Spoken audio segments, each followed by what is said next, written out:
இந்த டெரஸ்ல கோட்டிங் அடிச்சு 5 வருஷத்துக்கு மேல ஆகுது. ஸோ கோட்டிங் எல்லாம் டேமேஜ் ஆயிட்டு, இப்போ லீக்கேஜ் இஷ்யூஸ் வந்து நமக்கு இந்த ஒர்க்க பண்ண சொல்லியிருக்காங்க.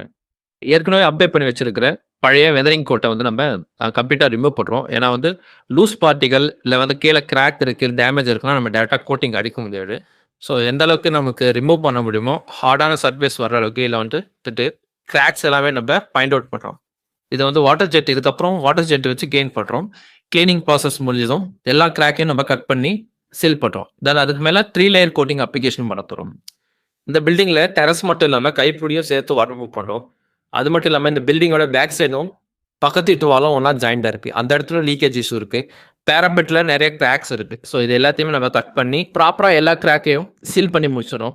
இதுக்கப்புறம் நம்ம 3 லேயர் அக்ரிலிக் கோட்டிங் ஒயிட் கலர்ல இந்த டெரஸ்க்கு அப்ளை பண்றோம். ஃபர்ஸ்ட் நீங்க பார்க்குறது வந்து பிரைம் கோட் அப்ளிகேஷன் பண்றது. ஸோ இந்த பிரைம் கோட் நல்லா ட்ரை ஆனதுக்கப்புறம் நம்ம second and third code apply பண்ணலாம். ஒவ்வொரு போர்டுக்கும் கண்டிப்பா 2லேருந்து 6 மணி நேரம் இடைவெளி விட்டு தான் அப்ளை பண்ணணும். ஏன்னா வந்து நல்லா ட்ரை ஆனதுக்கப்புறம் தான் அதுக்கு மேல கோட்டிங் அடிச்சோம்னா கண்டிப்பா வாண்டிங் ஆகும். ஸோ அதுக்கான ப்ராசஸ் நம்ம ஒன் பை ஒன்னா பார்த்துருவோம். பிரைவேட் நல்லா ட்ரை ஆனதுக்கப்புறம் இப்போ செகண்ட் கோட் அப்ளிகேஷன் பண்ணுற ப்ராசஸ். இது வந்து ஒயிட் கலர் அப்ளை பண்ணும்போது நமக்கு ஹீட்டும் ரிஃப்ளெக்ஷன் ஆகும். அதே சேம் டைம் வந்து வாட்டர் லீக்கேஜ் வராமலும் பில்டிங்கை பாதுகாப்பாக வச்சிருக்கோம். எவ்ரி கோட் வந்து நம்ம ஒவ்வொரு டைரக்ஷனில் அப்ளை பண்ணுறோம். ஃபர்ஸ்ட் கோட் நம்ம நார்த் சவுத் அப்ளை பண்ணுறோம். செகண்ட் கோட் வந்து ஈஸ்ட் வெஸ்ட் அப்ளிகேஷன் போகிறோம். ஸோ இந்த மாதிரி மாறி மாறி அப்ளை பண்ணும்போது கவரேஜ் நல்லா கிடைக்கும். உங்களுக்கு எந்த ஒரு டாட்டும் வந்து கேப் இல்லாமல் ஃபுல்லாகவே கம்ப்ளீட்டாக கவரேஜ் ஆகும். ஸோ இதனால் வாட்டர் லீக்கேஜ் வராமல் கம்ப்ளீட்டாக சக்ஸஸ்ஃபுல்லாக வாட்டர் ப்ரூஃப் பண்ண முடியும். இப்போ நீங்கள் பார்த்துட்டு தேட் கோட்டிங்.